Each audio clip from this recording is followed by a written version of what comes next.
This is a Hot Pie Original.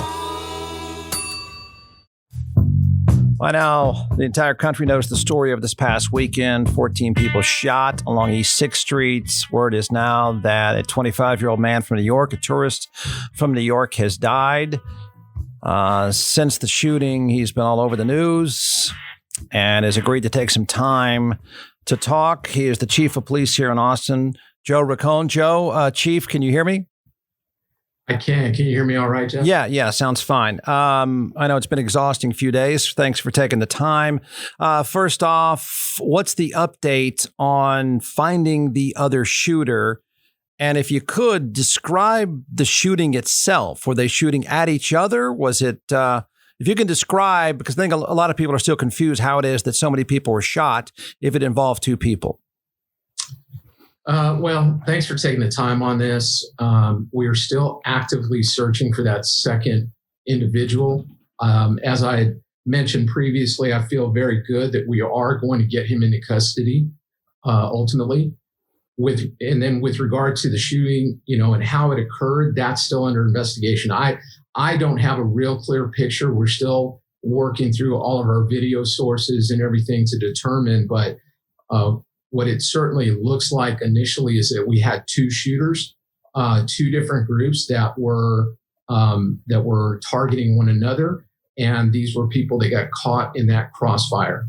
Because of how densely packed the 6th Street area was, it was very likely that this type of scenario would happen when shots are going off like that. So the two shooters are going at each other. Is Correct. That okay? That's our understanding. Yeah. So the juvenile you have in custody is this a local kid? Not going to talk a lot about the individual's identity because he is underage. And what I can say is that I feel very good that we've got him in custody. Yeah. And the other. What can you tell us about who it is that you're looking for the other shooter? Do you suspect that's a juvenile as well?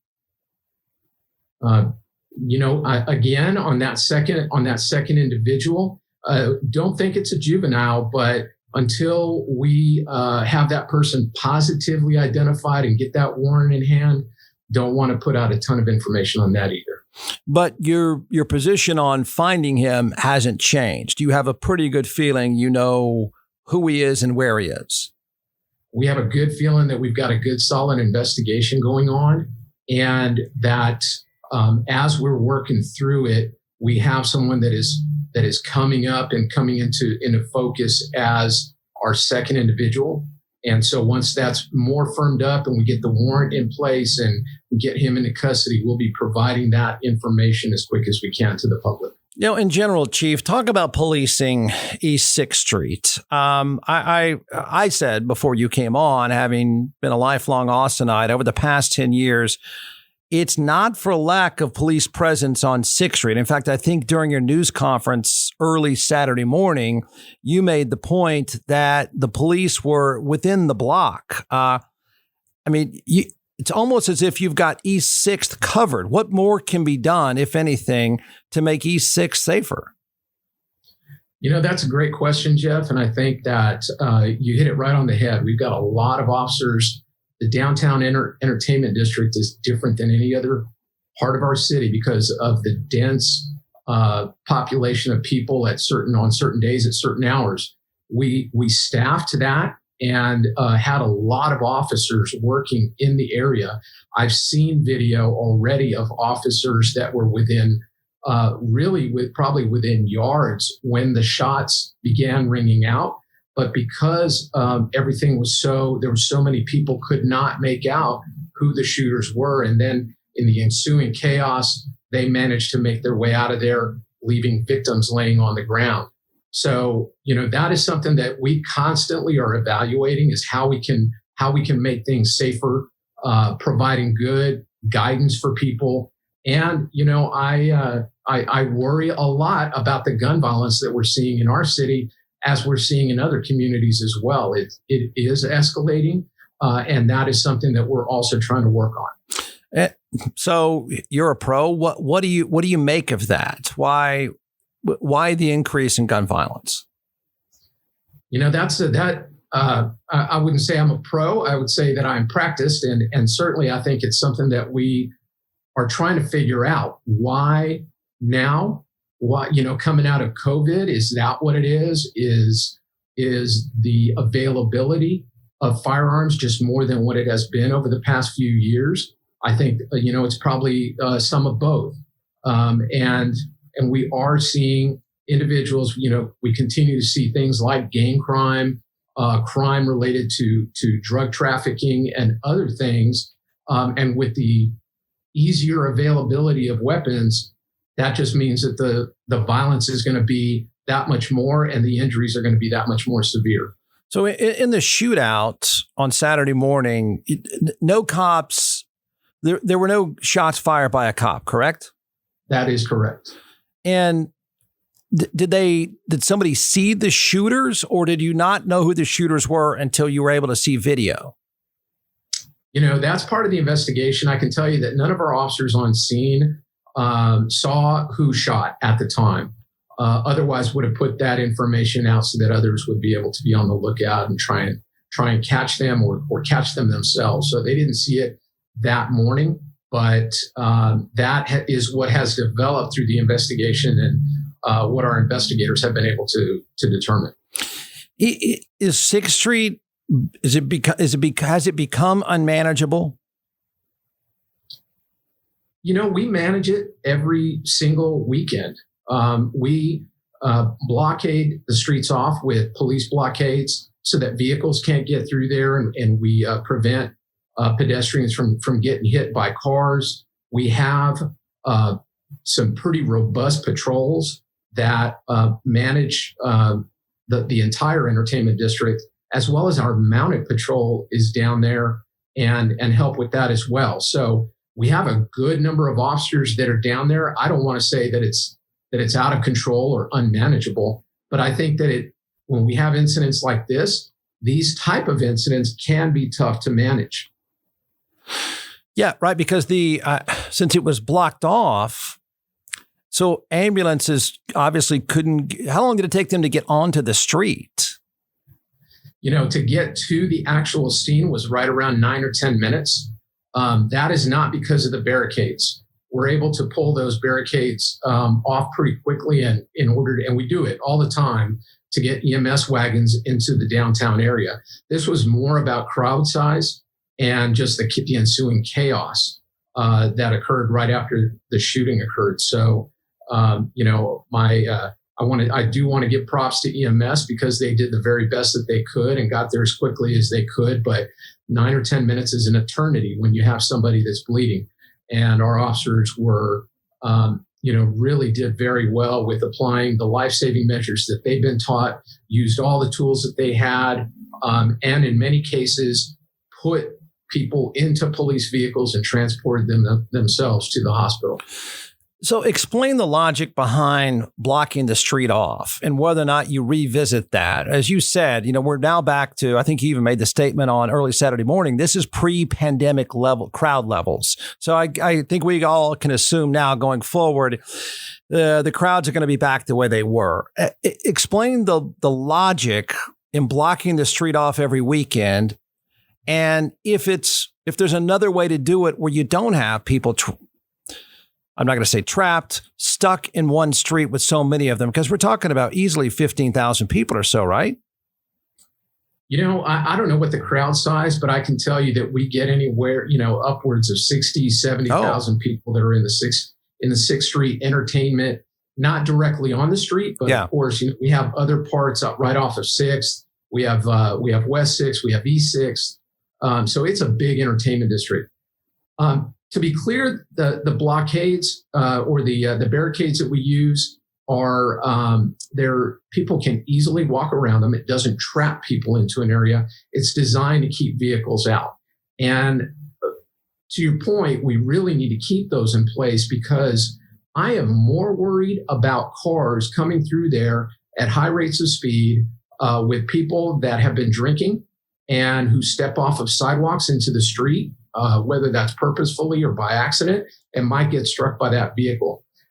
That's the reason for years that we have barricaded those streets on Thursday through Saturday, sometimes Sunday nights, to keep those during certain hours, because the crowds get so big they can't stay on the sidewalks, and they spill out into the streets, and so we've got to keep them safe.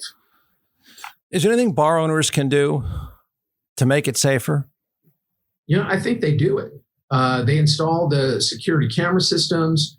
The security that they have works very closely with our officers that work in the downtown area. They know them on a first name basis. They tell us when they see dangerous situations. They are as involved and as concerned and really want to keep people safe down there, because that's part of their livelihood as well. And I think they're doing what they need to do. So Father's Day is coming up. You're doing the gift boxes. Yep. So here's something that's certainly not a tie or a sweater or a pair of socks. Not a bad idea. Well, I think it's great if you don't know what to get your dad. I mean, get him some hot sauce. That way he can prove how much of a man he is, right? And this hot sauce will go great, and your dad will love it. So I think it makes a great gift box. You can go to our website and find those there. It come in packs of 4. It's a great box you just give to your dad and say, listen, here, Dad, thanks for being my dad. And it's not that sock that's just going to go in a drawer. It's not that gift card that's going to go in a wallet, never be used again. It's actually something he can share with his friends. And so I think it's a great idea. All right, order a box now. It's atxhotsauce.com, atxhotsauce.com. So you said there's more gun violence. Obviously, the legislature passed permitless carry. The juvenile, the kid that had a gun, was not supposed to have a gun. So let's be clear that that's not what was in play here. But it stands to reason in the very near future, you're going to have more guns on East 6th, correct? That's the concern. And I don't think that more guns make us necessarily more safe. I know that's the thinking behind it, but just introducing more weapons into the scenario, as an officer, how is he supposed to differentiate who's the good guy, who's the bad guy? You simply have somebody standing there holding a weapon. And that's what's so tough for law enforcement, is to make those calls. We will be, in turn, that Monday morning quarterback coming in and trying to say whether we should have known or whatever. I'll tell you, in that moment, that's a really, really tough call to make. And especially in a chaotic scene like we saw Saturday morning. Yeah, because this, to your point, this would have been the perfect storm of what you're talking about, because conceivably these two guys are blasting away at each other. Somebody else in the crowd says, I can solve this problem. And then you have cops within feet trying to figure out which one of them is the bad shooter and which one is trying to stop the crime, correct? Exactly. And that's why, I testified against the bill. I don't think it's a good idea for us to be heading in this direction. And I continue to feel that way. How come nobody listened? Because you and I think every big city police chief in this state had testified against it, all saying the same thing. Were you heard and it was thanks, chief, but no thanks? Or do you feel like you weren't heard? I think we were listened to. I'm not sure that we had, any kind of significant impact on that. And I think that's a great question for those at the legislature that carried this forward. So this is a juvenile, one of them that did the shooting. You don't believe you believe they intended to shoot each other. Is that correct? And are these handguns that they were using? So did not have any rifles involved in this situation. Not going to go too much into the different kinds of weapons that's all still part of the ongoing investigation. And again, these are early indications that it seems to us of what is going on. I don't want to say for certain that they might not have shot at somebody else they felt was a threat, but we don't have any indication right now that these folks went into a crowd specifically to shoot people in the crowd. These were two groups that were upset with one another, and it turned into a shootout in the middle of 6th Street. You've said groups a few times, so it's more than just the two guys shooting at each other? We have multiple individuals that are involved on both sides, Okay. But we only have 2 shooters that we're aware of. So how did you find the person you have in custody? Did you see him?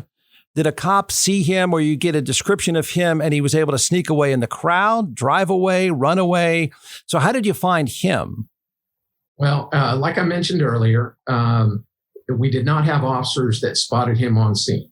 But part of our investigation, and I can't really go into that right now, Jeff, is what has led us to him, as well as to what I anticipate will imminently be our second shooter. And you think that announcement comes soon? I hope so. We're working hard. Does the shooter in this particular case, could he be tried as an adult? I think that's up to the district attorney and just, how he feels, whether that is appropriate, and taking it to the juvenile court judge to petition for that. But that is a question for our district attorney. Awful story of the 25-year-old tourist who died. The status of everyone else. There was at least one other in critical condition. What's the update there? Kent, I can tell you that that person is still in critical condition, but is not expected to die. And I'm very grateful for that, as well as the fact that the remaining 12 victims that we have are all in stable condition and all should make somewhat close to a full recovery. So, given the number of people that were shot, I think that this is about as good a outcome. Obviously, with the exception of our one victim who passed away, and my heart and my thoughts and prayers go out to his family. But as good as we could hope, just given the horrible set of circumstances. The next night, you know better than the rest of us, 6th Street was reportedly as crowded. Same crowd, same look, very little changed. Do you think there's, again, probably full of tourists? So obviously people aren't scared off by this story. Do you think the messaging about 6th Street is there needs to be different messaging, that people need to be aware that it can be a pretty tough place? Do you think we're being brutally honest with the rest of the country about tourism on that street? We don't see this type of thing happen, obviously all the time. And it is a tragedy when it does. But I feel like the reason that it doesn't happen more often is because our officers go out there every single night.